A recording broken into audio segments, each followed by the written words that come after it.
Hey. So I sort of have an idea of what I'm going to talk about, but I'm going to be feeling my way around it as I go.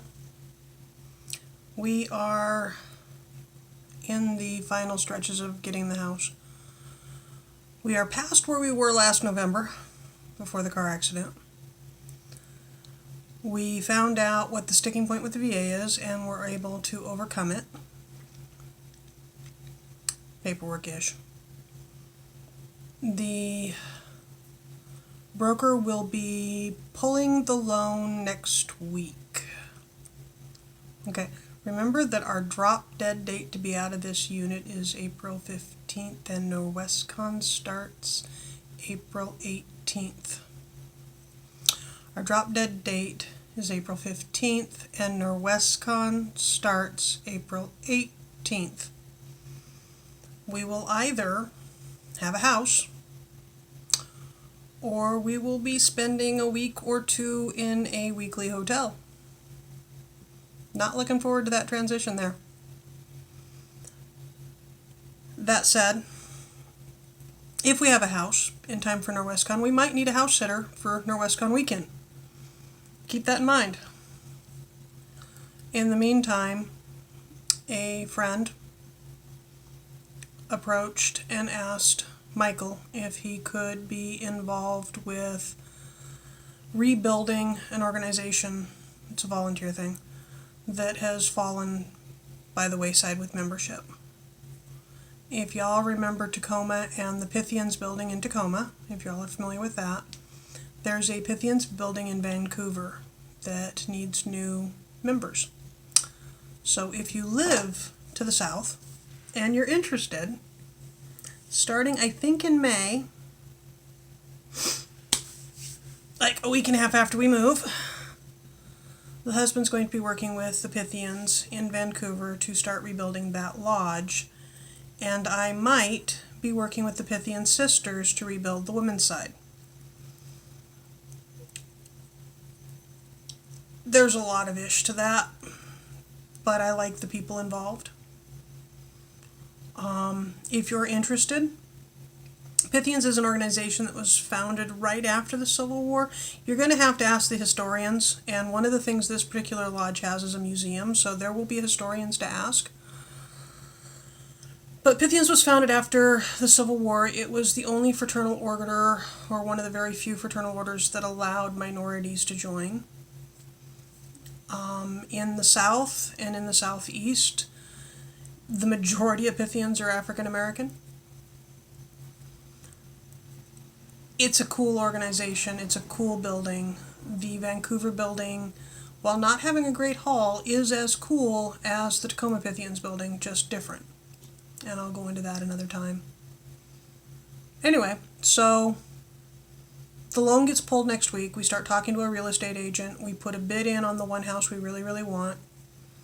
Yeah, we haven't seen it yet, but we really, really want it. It's small. It's 2 bedrooms. It's a tiny little cottage. If we get it, I'm going to turn the outside into a gingerbread house. I'm going to. And the inside into a Vardo-ish kind of thing. There's a small outbuilding right next to the house. Inside the privacy gate, there's 2 gates. It's walled and walled. It's awesome, okay?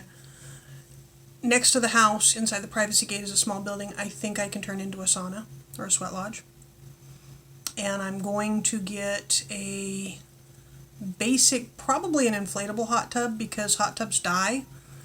And inflatable hot tubs, it's easier to take all of that mechanisms off of the dead inflatable and put it on a cow trough, horse trough. I don't know.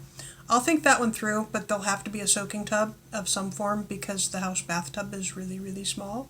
Because the house is really, really small. It's a half-acre lot, almost a half-acre lot. It's all paved, all but a very small section.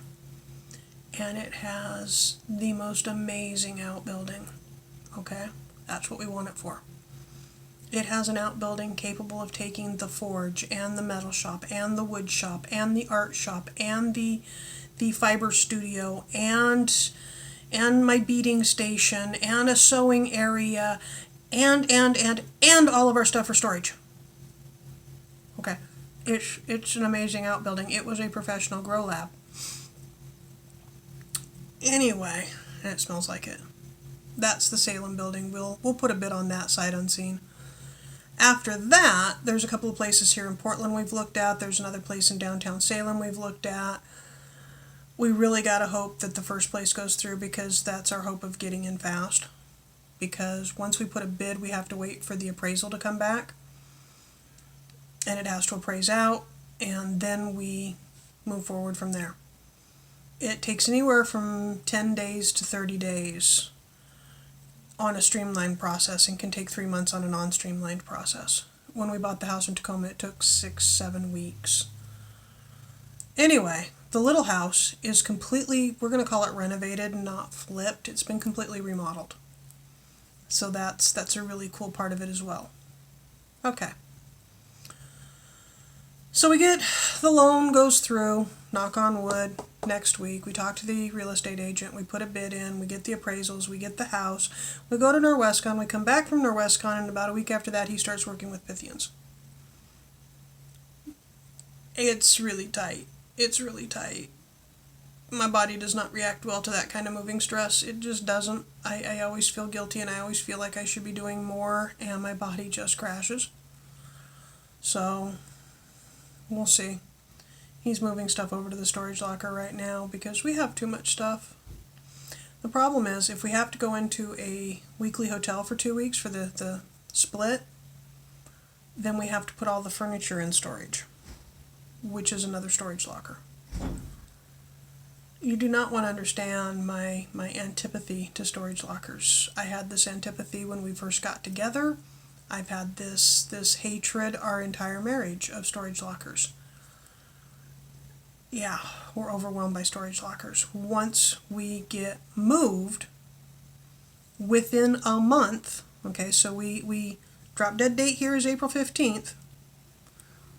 Assuming we get the house before April 15th, before June 1st, we have to have all the storage lockers emptied, because with the mortgage payment, we can't afford a storage locker payment. So, yeah. Hopefully this is our forever home, knock on wood, and there will be no more moving after this. Once all that's done, then, yeah. It's been 8 minutes. Somebody just sent me a photo. I don't know. Don't send me things via Messenger. I don't like Messenger. I really don't. Don't send me things via Messenger. Post it on my wall. If you don't want people to see it, post it on my wall and set the privacy setting to just me. That works too. Don't send me things via Messenger. Anyway. So I'm sitting here drinking horchata. Horchata. I had somebody go, ooh, at how dirty my glasses look. Because, it gets all dirty. Here, let me see if I can. It gets all dirty. There, yeah, you can see how dirty that looks. And I just got really, really baffled. And I'm like, you don't drink protein drinks, do you? Like, blah, blah, blah, blah, blah. I'm like, you don't drink smoothies, juicing, horchata. They latched onto, what's horchata? You do the weirdest things. Okay, horchata is one of the most amazing things on this planet. It's rice milk with cinnamon. If you haven't tried horchata, you should try horchata. And I'll give you my I can't say it politely, my bastardization of horchata. You can make pudding out of it. You should try it. Yeah. Anyway, I'm being silly. It's been 9 minutes. I will talk to you later.